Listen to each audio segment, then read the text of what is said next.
Hello everyone, welcome back to my channel Deep Understanding of Research Papers. In this tutorial, I will explain the paper Deep Neural Networks for Emotion Recognition Combining Audio and Transcript. This paper is from Johns Hopkins University.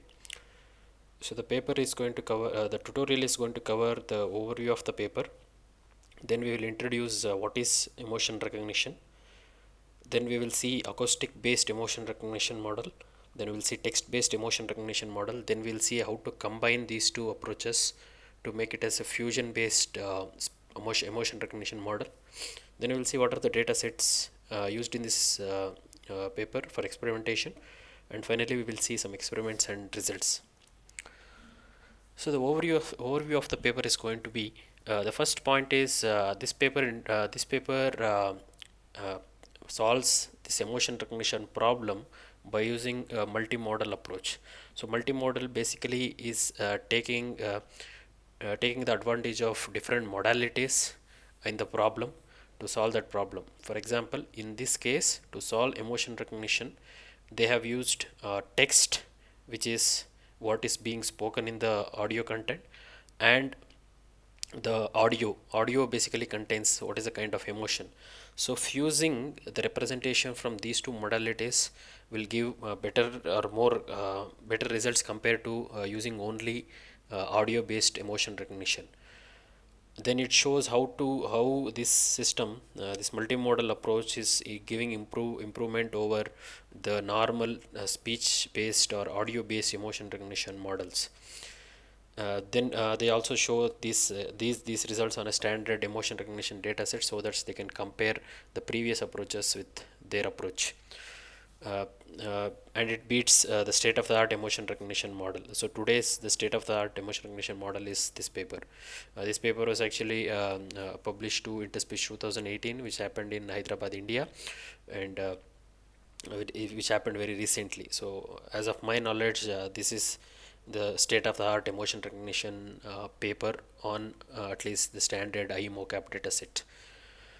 Then it shows how the text and audio features play important role in doing the emotion classification. They show how important the text is, how important the audio is, and they show which one plays which one has more role in doing this emotion classification. Now we'll see what is emotion recognition. So emotion recognition, if you think there are emotion recognition also comes in computer vision, where you classify a face into one of the emotion category by looking at the face content, that is face emotion. But in this paper we are explaining audio emotion recognition, which is basically listening to the audio and then classifying that audio content or classifying that audio signal as one of the emotion category. So in this picture you can see a girl talking to a mobile phone to a robot, just an example, and the robot or the system, the computer should be able to understand the person's emotion by just listening to the audio. So either you can use the content she is speaking, the words she's using, or the pitch or tone variations in that audio signal to classify her audio into one of the emotion category. So as this paper says, both the things are important. Not only the pitch or the tone makes a role or plays an important role in the emotion recognition, but the content she is speaking, which is actually the text, is also important. And they show using these two representations or these two modalities, they can get better improvement. And that's about emotion recognition. Now we'll see audio based or acoustic based emotion recognition, then we'll see text based emotion recognition, then we'll finally see how to combine these two to get a better system. So acoustic based emotion recognition basically works at audio signals level. So you basically have a speech waveform or speech signal spoken by someone, and you want to understand what is the emotion in that content. If for example, if I speak very loudly and you use some bad words, that means I am very angry, right? Or if I speak very smoothly with nice words, then that means I am in very happy mode, right? So that is that is the emotion thing. But in that, as we said, the emotion can be understood with both the text and the audio. So audio, but in this case we are dealing with audio emotion, so we can use the text as a complement, but mainstream the acoustic emotion is what we are trying to solve, right? So in the acoustic emotion recognition, so we are going to look at the audio signal, and we have to come up with some algorithm which will take this audio signal and predict what is the emotion class this audio belongs to. So for that, this paper, or even classical approaches, they have used LSTMs to encode the audio into high level representation, so that they can classify that representation as one of the emotion category using cross entropy loss function or a softmax function. So, but using only the last layer representation does not give you better results because of various reasons. Because the LSTM may not be able to handle very long context. So in this they use this LSTM, but they use something called global average pooling. So we will see what is that. So basically we have this audio signal. Audio signal, we convert that into feature vectors. So for every 25 millisecond we compute feature vector, and these feature vectors, I'll tell you in the future slides what are the features used here and what is the dimension of the feature and everything. Just assume we have a speech signal, we split it into pieces, and for each piece we compute the feature vector. So feature vectors, at the end we get, after splitting and computing the feature vector, we get sequence of feature vectors, and these feature vectors are like a time series. We feed this into an LSTM. Let's say we have a forward LSTM up to 3 layers. Then what we do is, for every timestamp we get one representation at that timestamp, and the next timestamp will give you another representation. So basically if we have 10 timestamps or 10 frames, we get 10 different feature representation. So what we want to do is, we want to take all these 10 feature vectors and get one feature vector by computing something called average pooling. So global average pooling basically takes care of extracting features at utterance level. So these ones extract features at frame level. So we want the utterance level feature, we take this global average pooling and feed it to a softmax. I'm sorry, there is an arrow missing here. So basically this vector, this sorry, so this takes, if we have 10 timestamps, we get 10 vectors here, and 10 vectors goes and out comes one vector, which is like the average of all, or average, and it's not average, it's average pooling of all the vectors, and we get the one vector. That vector goes to a, maybe it can go to a feed forward neural network one more time, and then goes to softmax, and softmax will tell me whether to classify this signal as angry, sad, happy, or surprised. And as we know, in standard deep neural network training, we find the loss function during training, and we compute the loss, and we back propagate through this network, and we update our weights, so that after we do the training, the system should be able to classify the audio into one of the emotion category. So that was about acoustic emotion recognition. So basically, you can ask, why not take the last vector here, because this network, this is LSTM. LSTM will capture the representation, or it will capture all the information from the previous timestamps to timestamp, so that we can use the only last one. But some other paper which was very recent has proved that using this sort of global average pooling will give you better accuracy compared to using only one vector, which is the last layer's hidden representation. Why that is, because speech signal is sort of related to the previous frame. That means it has correlations to the previous frame, but LSTM may not be able to handle those informations, or will not be able to capture all the dependencies for, if you have a very long time series, let's say 10,000 10,000 steps. So that's why having this global average pooling is always a good idea. Now we will see how we can do emotion classification using text data. So you can ask, like, how do we get the text data? So the text data, basically, if somebody says something, is should be speaking some words. If he is speaking, let's say if he is speaking English, if he says something like, I am very angry today, in very angry manner, then the words I am angry today is sequence of words.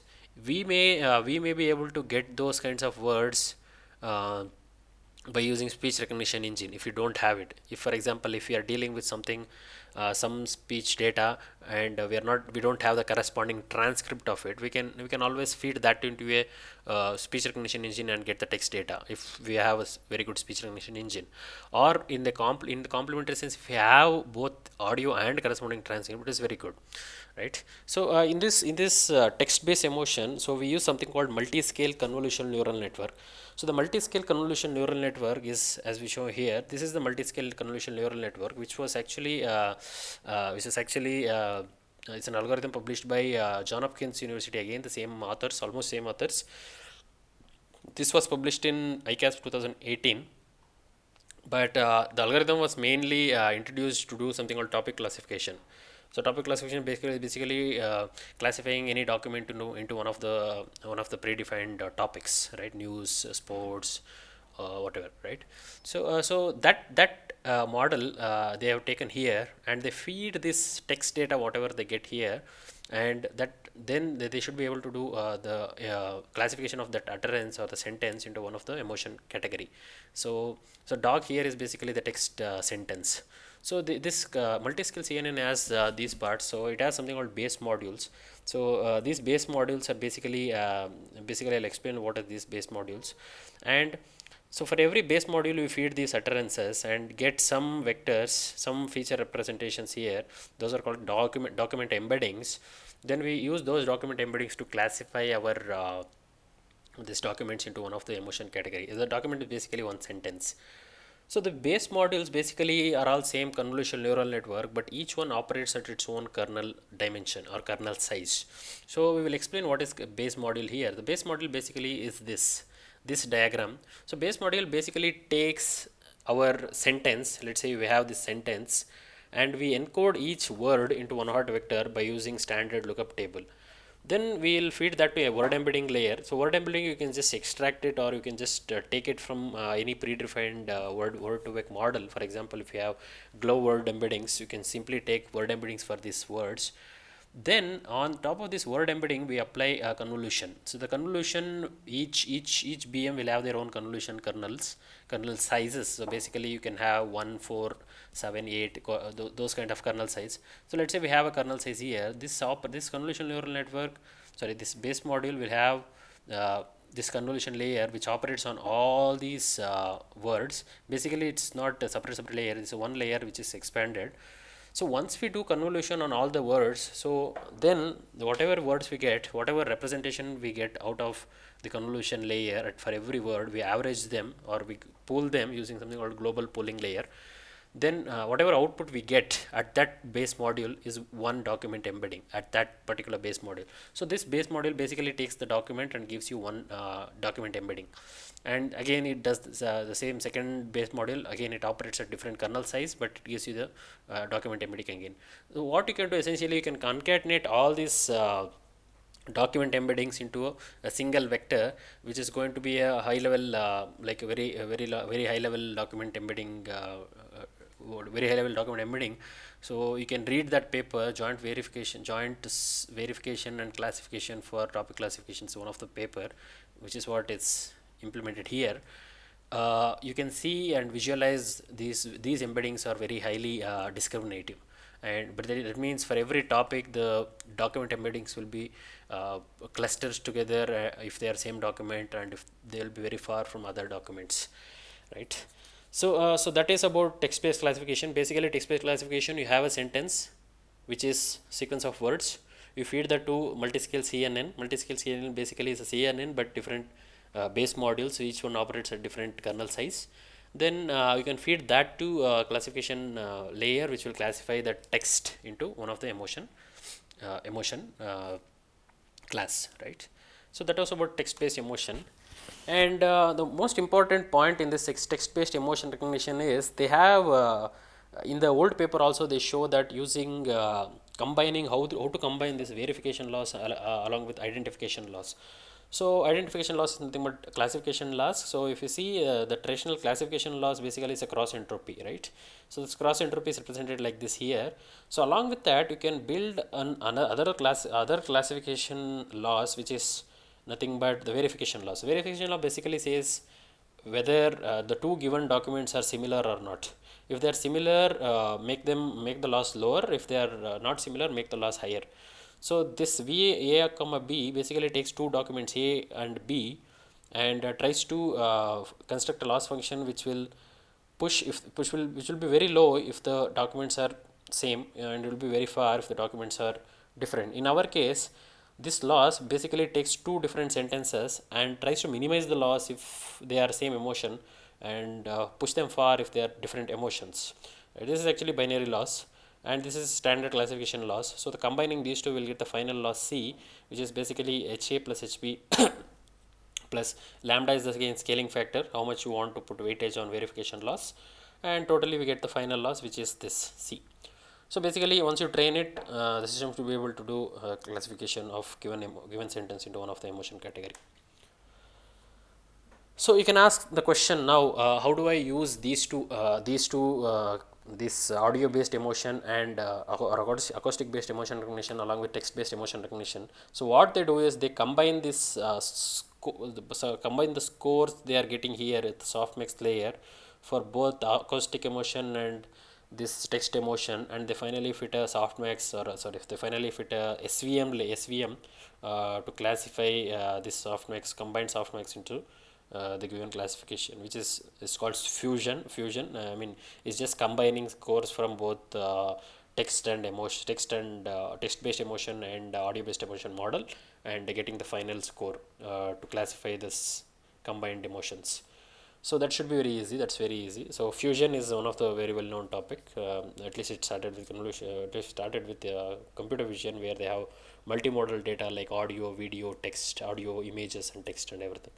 So that was about uh, combining audio and text for emotion classification. Now we'll see what are the databases they have used here, and the benchmark results we'll see. So they have used two data sets here. So one is IMOCAP dataset, which is basically a standard database being used by many of the researchers for getting their emotion recognition models results. So which is open, but you'll have to write a mail to the providers. They will send you the data if you want to work on them and put your own write your own algorithm and show some improvements over that data, publish those papers. So basically the IMOCAP dataset is basically a studio recorded data where there will be two actors communicating with each other with different emotions. So they may choose whatever emotion they want. They want to be, if they choose happy, they will speak very happily. And they have 10 different actors, and there will be 5 sessions. There was 5 sessions for recording these videos.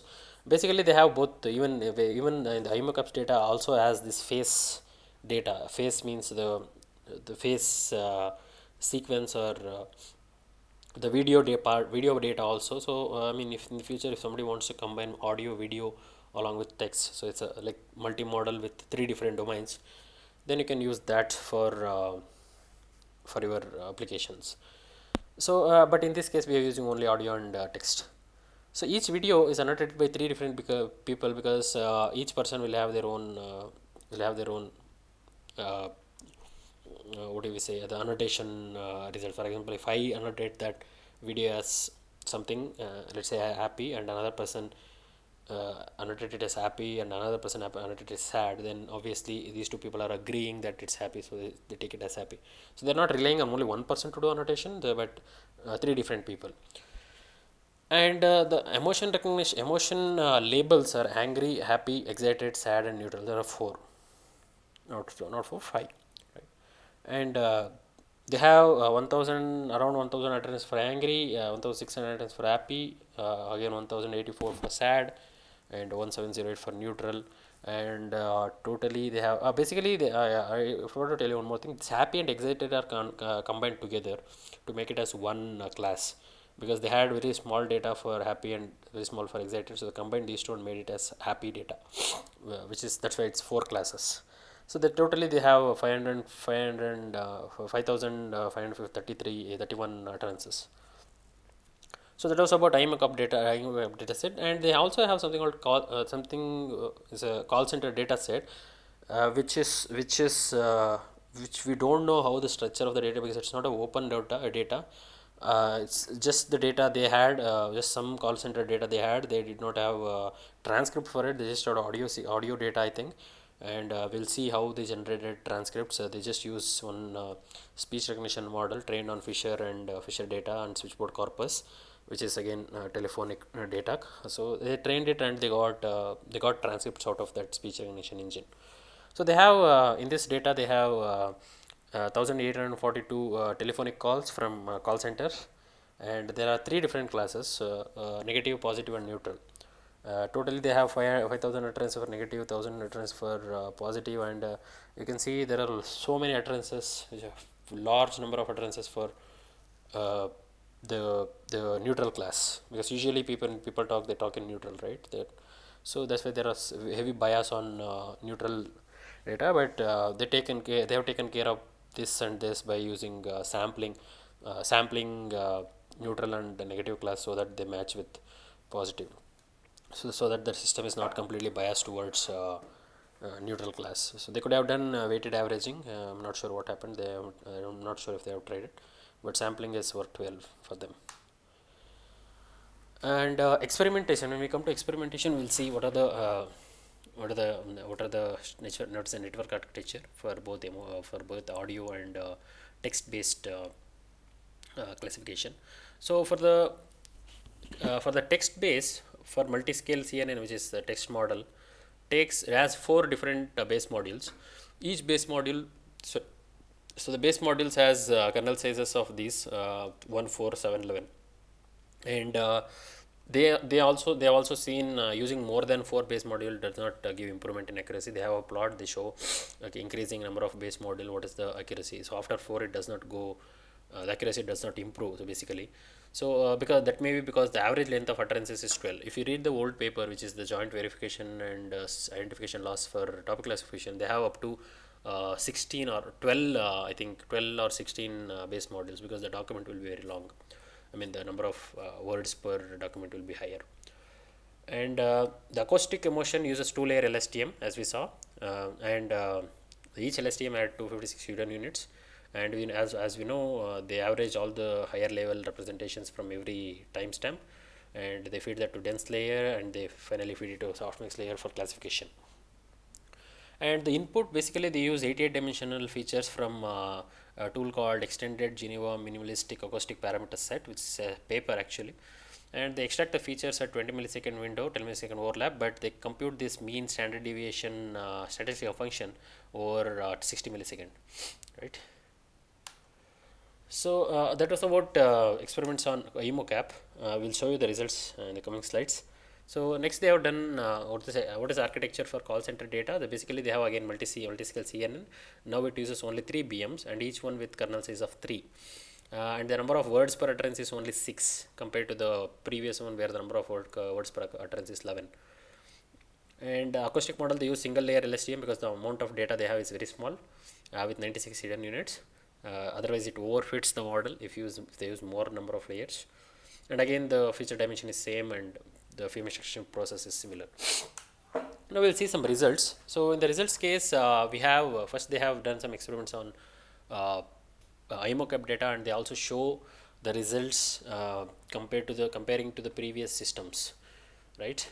So basically they have normal, if they use a plain LSTM by taking normal LSTM along with last layer representation for classification, they get weighted average score of 53.43%, and unweighted is 53 again. And they also show accuracies for every class. So there is something called E-vector. E-vector is also one of the famous emotion recognition model. Basically it uses this lexicon information from the audio and audio data for building this emotion classification. That is also a good one. And using only multi-scale CNN, as you can see, gives you better results than compared to the E-vector system, which uses both audio and text, audio and lexicon information. But MCNN, which is just multi-scale CNN, shows you that text itself contains a lot of information about emotion. So adding this audio will give you a little bit improvement, not a little bit, I mean it's good, I mean better improvements, up to 6 to 7% improvements. But using only multiscale CNN, which is the text-based emotion itself, is giving you a lot of accurate, I mean very good accuracy compared to the previous models like E-vector and LSTM.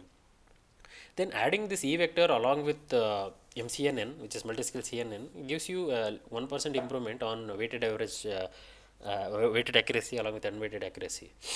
And as you can see, combining this is what this paper shows, that MCNN plus LSTM, which is multiscale CNN plus the LSTM, will give you better accuracy, better weighted average score and unweighted accuracy score compared to the previous, all the previous model, which is like state of the art. But they also done experiment on combining E vector plus MCNN plus LSTM, which is kind of beating the state of the art, which is the state of the art as of now, right?